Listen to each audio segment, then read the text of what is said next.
Hello, welcome to Charter Local Edition Northwest. Today we're in Olympia and we're talking to your local lawmakers. My guest today is GINA McCABE. Thank you for being here with us. Thank you so much for having me. It's always a pleasure. You are working on Travis's Alert to try to help parents and children and then help give our first responders a little heads-up information. Absolutely. So this was brought by a constituent in the Yakima area.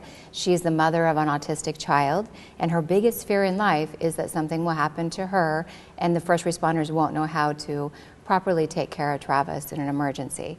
So that started as an autistic bill and turned into a special need bill, because once we got ready to drop the legislation, we had hundreds and hundreds of emails and calls saying, well, what about my epileptic son, or what about Down syndrome? So it became an all-encompassing special need bill, and we're just really excited. It was passed unanimously out of appropriations, and hopefully it'll be on the floor. Tell us a little bit more about the mechanics of how it works from the parent standpoint and from our first responder standpoint. Right, absolutely. What happens is you can choose, this is not a mandate, to load information into an already existing 911 system and just put your notes in there. So in Travis's case, it'll say an 11-year-old boy, nonverbal, autistic, runner, and please silence your sirens upon approach, because in the event of a fire, Travis won't run out, he'll cover his ears and stay in and hide. Oh. So it could save his life.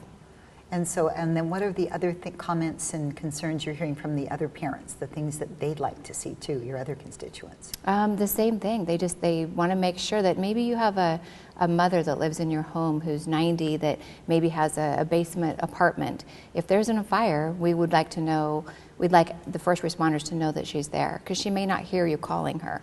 She may not be able to leave. So you can put the alert can be whatever you choose. And again, you don't have to choose it, but I think it's really important to give responders a heads up. So we've got support of the fire, the EMS, the police, and it's an exciting bill. I think we're really going to change the way that first responders have a heads up in an accident. And speaking of accidents, one that we hope never happens is a school bus accident, and you're concerned about children's safety there as well. I am. What we've done, and we passed yesterday on the floor, was a bill that asked for a study, and that study is to reassess whether we need seatbelts on school buses. I mean, we're sending mixed messages to kids. If a child goes to the grocery store with you, you say, put your seatbelt on for safety. You know, or they go to school, you drive them to school, they say, put your seatbelt on for safety. And then maybe they ride the bus home, and we're saying, get on a vehicle with a perfect stranger, and there's no seatbelt. So I've actually had people in my district say, my child doesn't want to ride the bus. Because there's no seatbelt. They're afraid. So what message am I supposed to wear it or not? And so I think that this will look at if it's a good idea or not. OSBI came to help answer questions and support the bill. And also the National Highway Traffic Safety Administration, for the first time, fully endorses seatbelts on school buses as of 2015. So there's 6 states that already have it. And so we're just hoping to add to that list and see if it's what Washington wants as well. And so then would each individual seat be like a bucket seat with a seat belt, or how would the buses need to be modified? Well, technology is our friend in this instant. And in this instant, the seats are flush, and it's a retractable lap shoulder belt, it's called. So it is flush with the back of the seat. You just pull it over and click it. The new technology allows for still to have 3 in a seat. And so you won't have to buy new buses.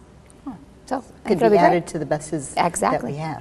Perfect. GINA, thank you. We really appreciate you being here, and I wish you the best of luck with all the things you're working on in this short session, so keep us posted. Well, it's always a pleasure to be with Charter. Thank you. Thank you. This is GINA McCABE. I'm Dana Cowley, and you're watching Charter Local Edition Northwest in Olympia.